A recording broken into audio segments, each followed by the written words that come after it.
I recently bought myself this Derwent water brush, so now I shall paint with it. This is my recent artwork. Before we paint, first I'm gonna do a sketch. For the sketch, I'm just gonna do something simple. I kind of prefer drawing hair right now, so I'm gonna do a quick portrait of my character with flowy hair so I can enjoy painting hair. So this sketchbook of mine is A6 size and it has been for a very long time, and I still somehow haven't finished the sketchbook yet. I am planning to finish the sketchbook to then continue to another sketchbook, but of course I probably already have started a new sketchbook somewhere. Also, can you believe this sketchbook is from 2024? That's like 2 years ago and I still haven't finished it. To be fair, I didn't really paint traditionally a lot. I mostly am doing digital. Recently, I've been on screen a lot, so to take some time off screen, I decided to do a painting traditionally. Also, I just got back from a convention like last week. For the water brush, I bought the smallest one because I like to do detailing with it. So I was booting at the convention, and for the first time ever, I decided to do a live commission. Usually, I don't do it because it's kind of a hassle, but this time because I'm booting solo by myself, I thought maybe why not try it out? And so I did. I'm not really a big artist, so I don't know if people will buy my art, but thankfully I did get like 2 commissions. 3 actually.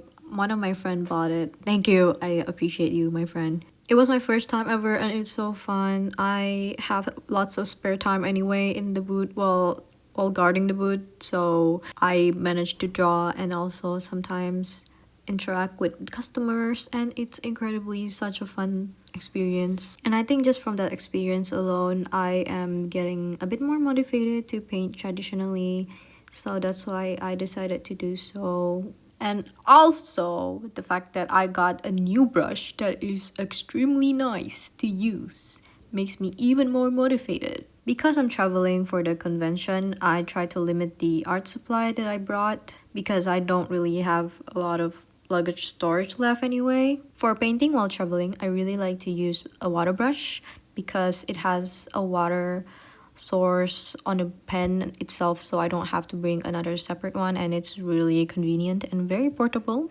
While walking around the mall, I noticed this art store and I decided to went in and perhaps get a new water brush because my old one is kind of going everywhere already. You know, when you use too much of the paintbrush and the fur is getting everywhere because you used it for a very long time, and you probably it's also like kind of the on the cheaper side paintbrush. So my water brush doesn't really have a brand name on it, so I don't really know what brand it is, but it's a pretty good water brush and also it's cheap. I got multiple sizes of water brush in one set for a quite a good deal, I say, and that's like from years ago. So while I was about to get a new water brush, the staff recommended me to this another brand that is a bit more expensive than the one that I supposedly was about to buy. And I thought if I invest a little bit more, I could get a better quality water brush. So I thought, why not? So while holding that one, I was walking and looking around at more of the watercolors and the water brush. And then I found another water brush, which is the one that I'm using right now. And it's the price is double, a bit more. Yeah, it's double than the one that I was holding. I never tried this water brush before, so why not get a new water brush that I never tried before instead of buying the one that I already have, right? The first time I tried out the brush is at the live commission. It's so good. It's genuinely so nice to use and it makes me want to paint more. And I would buy again. I would buy the one with different sizes because this one is small and it doesn't hold much water. It is perfect, absolutely perfect for detailing. But I think a bigger size one would be nice to paint and also detailing, because if the tip is still sharp, you can still do small details with the brush. Also, the shape itself is so unique and it's quite nice to grip. Y'all should do watercolor, quit digital art, start painting traditionally. It's so fun. It's kind of therapeutic, and I 100% recommend it. So this sketchbook is from 2024 and I recently realized that the paper is already expired. Yes, watercolor paper can go bad. I don't know the exact word, but I think it's oxidized, where the paper can't really work as it's used to. So when you paint or when you add too much water to the paper, there will be like this spots. It kind of looks like mold, but it's not really mold.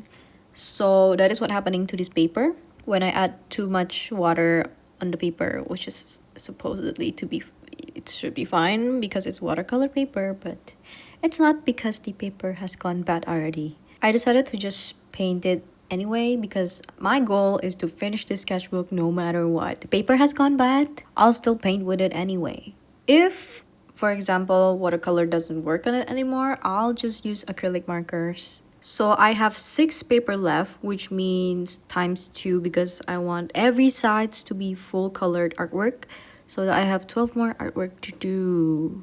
Cool, not so far from the goal. I've drawn so much already in the sketchbook and I love flipping through the pages because every side is fully colored.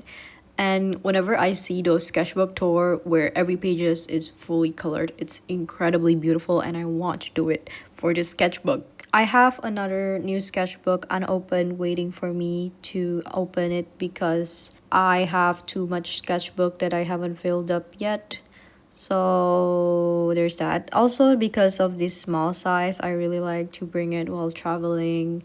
And maybe I can do like a little painting here and there. It's so fun. Besides watercolor, I also like to do gouache sometimes. Sometimes, I mean, very rarely, but sometimes. I like the opaqueness of gouache, and whenever I made a mistake, I can just like top it off with more paint. It's like acrylic, but gouache. And when you make more mistake, you can just use water to dilute it and then use tissue paper to get the paint away from the paper. Editing this video took much more longer than painting this artwork. I'm being for real right now. I like drawing and editing sometimes, but editing sometimes. It's like a seasonal thing for me, and that's why I don't really upload much despite drawing a lot. Also, in this digital era, the way to monetize your art is to record the process of your drawing. And I have conflicted feelings. I do like recording my drawing and using it as like a keepsake or speed paints and to maybe look back to my old art and see the techniques that I used previously and how much I improved, how much I've changed. But if I draw for the sake of creating content with it, it will drain me out and I will probably start to despise drawing. So I decided to not do that every time I draw, and sometimes I just want to draw for the sake of it, for just drawing. I probably said this before, but Winsor and Newton watercolor is so nice. It's so saturated and vibrant. The art from 2 years ago still look very contrast, very vibrant, and I really love it. So this palette right now is my go-to palette and I used it so much. Maybe because the color that I pick is also very vibrant by itself, but it's really nice. And that is it for my yapping session. And this is how the art turned out. Thank you so much for watching and see you on the next one.